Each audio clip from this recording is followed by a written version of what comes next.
Welcome to me and tarot and topic है हमारा आज का खामोशी में भी प्यार छुपा है। ठीक है, ये है आज का टॉपिक एंड हम करने वाले हैं रीडिंग। उसके लिए हमने लिए हैं दो ऑब्जेक्ट, ये है लव मैसेजेस एंड ये है टैरो। ठीक है, सबसे पहले देखते हैं love messages and let's figure out क्या है किसी की दिल की ख्वाहिश है। ठीक है, करते हैं कार्ड्स की shuffling and here we go. ठीक है, चलो देखते हैं क्या रीडिंग आती है। We will pick the cards one by one. ये जो कार्ड आ गया है ये है Because a smile from you can chase away all the blues.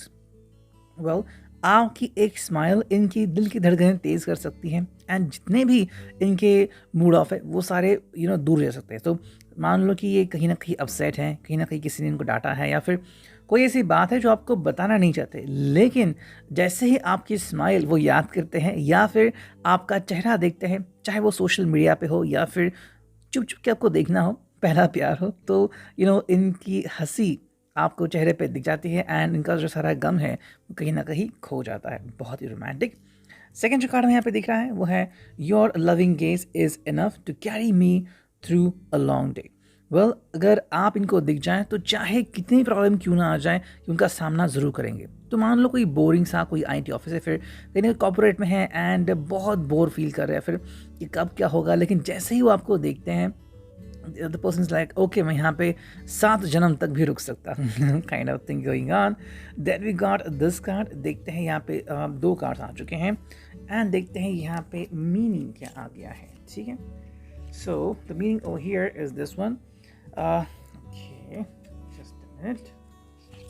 ठीक है, यहाँ पे जो कार्ड आ गया वो है we both know that together we can work out anything. ठीक है, इनको भरोसा है कि चाहे चीज़ें कैसे भी हो, अगर आप दोनों मिल जाएं तो सोल्यूशन ज़रूर निकलेगा। बस आपको एक दूसरे का साथ निभाने की ज़रूरत है। Then you got this one जो है you always seem to know when things aren't going great. आपको पहले से पता होता है कि चीज़ें कैसे होने वाली है, सो ये आपके ऊपर भरोसा करता है। उनको लगता है कि भाई यू नो एवरीथिंग परफेक्टली। तो चाहे चीज़ें अच्छी हो बुरी हो, आप उनको पहले ही पहचान जाते हो और उसके तरीके से क्या होता है कि आपको अपने माइंड सेट करने में काफ़ी हेल्प मिलती है।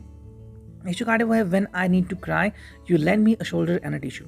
ये वो बात कहना चाहते हैं कि देखो, जब भी कभी डिफ़िकल्टी में आ जाते हैं तो ये आपके तरफ ही आ जाते हैं। उनको पता है कि आप ज़रूर इनकी बात सुनोगे, आप ज़रूर अपना कंधा इनको दोगे और ये आपके कंधे पे सिर रख के 2 मिनट के लिए सही वहाँ पे आराम से सोच सकते हैं एंड मे भी आपको उनका best friend and lover count कर सकते हैं। आई थिंक ये बहुत ही कमाल का शिप होती है जहाँ पे हम एक्चुअली किसी के ऊपर ट्रस्ट करते हैं, लेकिन आजकल के ज़माने में ऐसा कम ही होता है। शायद आपका बेस्ट फ्रेंड ही क्यों ना वो कहता है कि भाई सॉरी यार, मैं आज नहीं आ सकता, मेरा आज काम है, फिर अपॉइंटमेंट है या फिर I am with somebody else. लेकिन यहाँ पे अगर आपके ऊपर ट्रस्ट करता है तो उसमें भी एक ख्वाहिश ज़रूर जगती होगी कि कहीं ना कहीं जाके उनसे मिलते हैं, बातें करते हैं and let me clarify few things. आखिर वही हैं जो मुझे समझते हैं। नेक्स्ट जो हमें दिख रहा है वो है I don't have to vacuum before you come over. I don't have to vacuum before come over का मतलब क्या है कि देखो, आपके आने से उनको कुछ छुपाने की ज़रूरत नहीं है। हम ऐसे करते हैं ना कि भाई रिलेटिव्स आने वाले हैं या फिर we are going to meet someone special, तो उसके लिए हम तैयार होते हैं। बेसिकली अगर हम रोज़मर्रा का काम देखें तो हम ऐसे तैयार नहीं होते, लेकिन क्योंकि समबडी स्पेशल आने वाला है तो हम तैयार होते हैं। यहाँ पे ये पर्सन कहता है कि भाई आप इनके लिए इतने स्पेशल हो कि ये हमेशा ही आपके जैसे, मतलब you don't feel any kind of difference, आपको ये ऐसे ही पसंद है। फिर चाहे वो मेकअप करते हैं, चाहे वो कॉम करते हैं, चाहे अपने बाल बनाते हैं नहीं बनाते हैं, ड्रेस चाहे कैसा भी पहने, आपको इनकी असलियत काफ़ी पसंद है। The way the person is, इनकी रियलिटी आपको काफ़ी पसंद है और यही बात है जो इनको और आपको जोड़ती है। नेक्स्ट और फाइनल कार्ड यहाँ पे देखते हैं because you are amazing dazzling and extra nice. आप बहुत ही अमेजिंग हो, डैजलिंग हो, आपको देख के इनका डांस भी करने का मन हो सकता है एंड एक्स्ट्रा नाइस, आप काफ़ी अच्छे हो एंड इसी बात के कारण ये आपको बहुत चाहते हैं and the person really loves you a lot. ठीक है, सो ये हमने रख दिए हैं कार्ड साइड में and now going to look at the tarot. ठीक है, देखते हैं यहाँ पे टैरो से क्या रीडिंग आती है। ठीक है, चलो करते हैं कार्ड्स की शफलिंग। ओके, 2-3 कार्ड्स आ गए, अभी यहाँ पे देखते हैं क्या कार्ड्स आते हैं।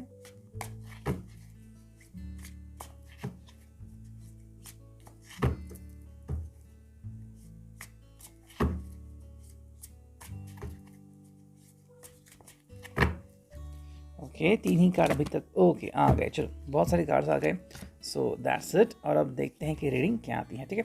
Will look the card one by one, ठीक है। पहला जो कार्ड है वो है 2 ऑफ वॉन्ड्स, पैशन है यहाँ पे, and the person is still figuring out कि बात करे तो कैसे करे।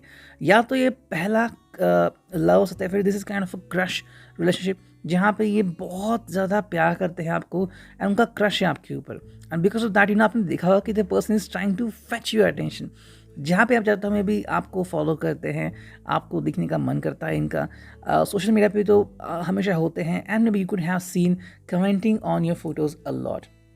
Aries Leo such fire sign है ये। सेकंड जो हमें दिख रहा है वो है 10 ऑफ वॉन्ड्स, लेकिन जो एक चीज़ है जिससे वो डरते हैं कि भाई कहीं ना कहीं अगर आपने इनको डांटा है पहले, अगर किसी वजह से, या फिर अगर आपने किसी को डांटा था और ये उन्होंने देखा था, तो मे भी डर गए हैं कि अगर कहीं आपसे इनकाउंटर हो गया और अगर आपने इनको भला बुरा सुना दिया तो ये क्या हो जाएगा। So that is the thing जिसकी वजह से ये शांत रहते या फिर आपकी तरफ नहीं आते। फिलहाल भी शांत हो सकते मे बी बिकॉज शायद कुछ चीज़ें जो हैं वो इनको हर्ट कर गई है, ठीक है। नेक्स्ट कार्ड यहाँ पे दिख रहा है वो है जजमेंट। जजमेंट यहाँ पे आता है, देखो पहली बात तो है कि ये आपसे बहुत मतलब प्यार करते हैं, लेकिन कहीं ना कहीं अगर हम सिचुएशन की बात करें तो जैसे कि यहाँ पे 10 ऑफ वॉन्ड्स आ चुका है, तो समवेयर इज़ लाइक कि काफ़ी सारा बर्डन ये अभी फॉलो कर रहे हैं, ओके। जैसे कि मे बी जब आपने ये सुना कि the person would love to be with you, आपको फॉलो करते हैं तो काफ़ी अच्छा लगा होगा। लेकिन अगर आपने ये जाना कि भाई मे बी उनके ज़िंदगी में एक और भी पहलू है जहाँ पे शायद वो एक फैमिली का रोल निभा रहे हैं, जहाँ पे इनको बहुत सारी चीज़ें करनी पड़ती हैं फैमिली के लिए, ये करना, पैसे कमाना, अपने भाई का ख्याल रखना, या फिर अपना जो जॉब है, अपने बिजनेस वो एम्पायर ठीक से करना, और बहुत सारी चीज़ें हैं जो शायद आपको नहीं पता। मे भी शायद किसी स्ट्रेस से गुजर रहे हैं, या फिर कोई ऐसी बात है जो उनको अभी उलझाए रखी हुई है, एंड बिकॉज ऑफ दैट ये पर्सन आपकी तरफ नहीं आ रहे हैं। अब बातें यहाँ पे दो होती हैं। एक पर्सन फिर भी कहता है कि चलो चाहे मेरा जो अभी समस्या है, मेरी समस्या हो, चाहे जो भी हो, मैं उसका परिणाम मेरे जीवन में नहीं होने दूंगा। और दूसरा जो मन है, दूसरा जो व्यक्ति, वो कहता है कि भाई इट डजेंट मैटर, मैं तभी कॉन्टैक्ट करूँगा जब मेरे यहाँ पे सभी चीज़ें बहुत ही अच्छे तरीके से हों। नेक्स्ट जो कार्ड हमें यहाँ पे दिख रहा है वो है नाइट ऑफ सॉर्ड्स। वेल ये कार्ड तो काफ़ी बार आ रहा है, ये है एयर साइन के लिए, Gemini, Libra, Aquarius. The person is actually ready steady to go. I think कोई झमेले में शायद फंस चुके हैं और वहाँ से निकलने की पूरी कोशिश कर रहे हैं। हालांकि जितना हो सकता है उतना जल्दबाजी कर रहे हैं। अब जल्दबाजी में कोई प्रॉब्लम ना आ जाए, यही हमें दुआ करनी है, ठीक है। नेक्स्ट कार्ड यहाँ पे दिख रहा है वो है 3 of swords, and 3 of swords is all about the kind of feeling. जो इनको शायद लग रहा है कि मे बी उन्होंने किसी का दिल थोड़ा सा दुखाया है, या फिर दिल टूट भी सकता है अगर उन्होंने काफ़ी हद तक इसको अगर स्ट्रेच किया हो तो। But the only thing which you need to understand कि भाई कुछ चीज़ें ऐसी होती है जिसको आपको अंडरस्टैंड करना होता है, ठीक है। कुछ चीज़ें आपके हाथ में नहीं होती। 3 of swords is all about कि भाई कहीं ना कहीं भाई आपको चीज़ों को अंडरस्टैंड करना होगा। इनकी भी कुछ मजबूरियाँ हैं जो शायद आपको नहीं पता। अब क्योंकि आपको नहीं पता इसका मतलब ये नहीं कि इनकी मजबूरियाँ नहीं हो। जैसे कि मान लो आप कहीं पे जॉब कर रहे हैं, तो आपको नहीं पता कि आपके जो बॉस है वो कहाँ से क्या गुजर रही है उनके ऊपर। फाइनेंशियल कंस्ट्रेंट है, फैमिली में कोई इशू हुआ है, उनके जो बॉस हैं उन्होंने कुछ उनको कहा, you don't know anything about it, ठीक है। ये भी बात आपको अंडरस्टैंड करनी होगी। नेक्स्ट कार्ड में यहाँ पे दिख रहा है वो है 5 of cups, Cancer, Scorpio, Pisces. The person is trying and taking time to do what, काफ़ी समय ले रहे हैं और बस ये सोच रहे कि भाई करूँ तो क्या करूँ। कभी कभी वे आउट नहीं मिलता। हाँ, आपके बारे में जो फीलिंग है वो तो बदल नहीं रही है, प्यार अभी भी करते हैं, एंड मे बी अगर आपका फ़ोटो उनके मोबाइल फ़ोन में है तो ज़रूर देखते होंगे जब भी मन करेगा, and that is gonna be the beneficial part for them, कि आपका चेहरा देखने के बाद काफ़ी सुकून उनको मिलता होगा। 8 ऑफ पेंटिकल्स है, सारा जो ध्यान है वो उन्होंने लगा दिया है अपने काम के ऊपर। टॉरस, वर्गो, कैप्रिकॉन तो अपने काम के प्रति काफ़ी सजग हैं एंड लॉयल भी हैं, ठीक है। तो ऐसा नहीं कि भाई काम को छोड़ रहे हैं एंड बस टाइम पास करें, नहीं, ये काम के प्रति बिल्कुल सजग हैं और वहाँ पे काफ़ी ध्यान दे रहे हैं, जो कि काफ़ी अच्छी बात है। नेक्स्ट कार्ड है वो है 10 ऑफ कप्स। तो यहाँ पे एक ही बात उनके ज़िंदगी में आ रही है कि भाई उनको क्या चाहिए, तो वो है 10 ऑफ कप्स, पूरी आज़ादी, पूरी फीलिंग एंड पूरा हैप्पीनेस। आपके साथ उन्होंने एक सपना देखा है एंड वो सपना पूरा करना चाहते हैं। अब बस ये बात मैटर करती है कि सपना कब पूरा होगा, क्या आप भी इनको सपोर्ट कर रहे हो या फिर ये सिर्फ इनके अकेले का सपना है जो अभी ये फिलहाल देख रहे हैं? Cancer, Scorpio, Pisces. देखो कभी-कभी क्या होता है ना कि 2 लोग अलग-अलग तरीके की सोच रखते हैं। जैसे कि मे बी इनके लिए सपना काफ़ी इंपॉर्टेंट है और आपके हिसाब से शायद इन्होंने आपसे अभी बात करनी चाहिए। You are not thinking about future. शायद आप प्रेज़ेंट के बारे में बात कर रहे हो और ये जो पर्सन है, ये फ्यूचर के बारे में बात कर रहे हैं। Then we got this one जो कि है 6 ऑफ पेंटिकल्स, यानी कि टॉरस, वर्गो, कैप्रिकॉर्न। अगेन ये आ गया है अर्थ साइन, रूट साइन। यहाँ पे जो बात आई, the person want to relax and let you realise कि भाई कुछ चीज़ें ऐसी हैं जो इनको डील करनी ही पड़ती है। ठीक है, जैसे कि मान लो अगर एक कॉप है या फिर अगर एक लॉयर है तो इनको अपने क्लाइंट्स से डील करना पड़ता है, you know. So maybe आपको इनका प्रोफेशन पसंद है, नहीं पसंद है, maybe you don't like them to interact with people, लेकिन उनको करना ही पड़ेगा।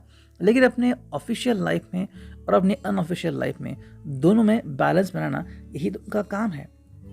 ये जो कार्ड यहाँ पे दिख रहा है वो है queen of cups, Cancer, Scorpio, Pisces. Actually काफ़ी ज़्यादा इमोशनल है एंड ध्यान करना उनको अच्छा लगता है। मे बी आपसे कनेक्ट करना, आपकी बातें सुनना, और आपने मे बी ऑब्जर्व किया होगा कि जब भी आप बातें करते हो ये आपकी बातें सुनते हैं, यू नो। एंड जब भी ये इमोशनल जब होते हैं तो मोस्टली आपको सुनते हैं, चाहे फिर आप कुछ भी कहें। लाइक कि तुम भी तो कुछ कहो and the person could be like हाँ सुन रहा हूँ। बिकॉज जब भी आप उनसे बातें करते हो तो एक अजीब सा सुकून इनको मिलता है। लास्ट के 2 ही कार्ड बचे हैं। पहला कार्ड है क्वीन ऑफ स्वॉर्ड एंड दूसरा जो कार्ड है वो है 6 ऑफ कप्स। तो यहाँ पे जो हमें फीलिंग नज़र आ रही है, जो हमें अंडरस्टैंडिंग हो रही है, जो फीलिंग हम महसूस कर रहे हैं वो है कि भाई this person is like struggling a bit. हाँ, शायद वो आपसे खुल के बात करें एंड बता दे कि भाई इनकी ज़िंदगी में क्या चल रहा है, फिर कौन सी बात है।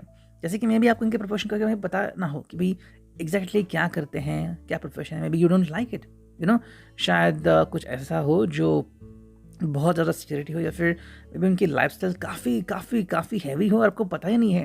यू जस्ट फील लाइक कि ये तो मिडिल क्लास पर्सन है, ये भी शायद कोई रिच पर्सन भी हो सकता है। लेकिन यहाँ पे जो बात है वो है 6 of cups. At the end of the day वो क्या चाहते हैं, तो बस आपका साथ निभाना, ठीक है, एंड आपका साथ देना एंड आपको बताना कि भाई इन एवरी टाइम, चाहे वो अच्छा वक्त हो, बुरा वक्त हो, वो आपका साथ बिल्कुल नहीं छोड़ेंगे। हालांकि फ़िलहाल किसी बात में, चिंता में वो मग्न हैं, आपका साथ नहीं छोड़ा है। अगर आपको कोई प्रॉब्लम आ जाए तो आप उनको कॉल कर सकते हो और ये ज़रूर आपकी हेल्प के लिए आ जाएंगे। और अगर ऐसा नहीं है तो मे बी बस ये थोड़ा सा समय ले रहे हैं अपने आप को समझाने के लिए और ये समझने के लिए कि भाई ज़िंदगी में ये आगे क्या करना चाहेंगे। ये था reading. I hope it will resonate. Thank you.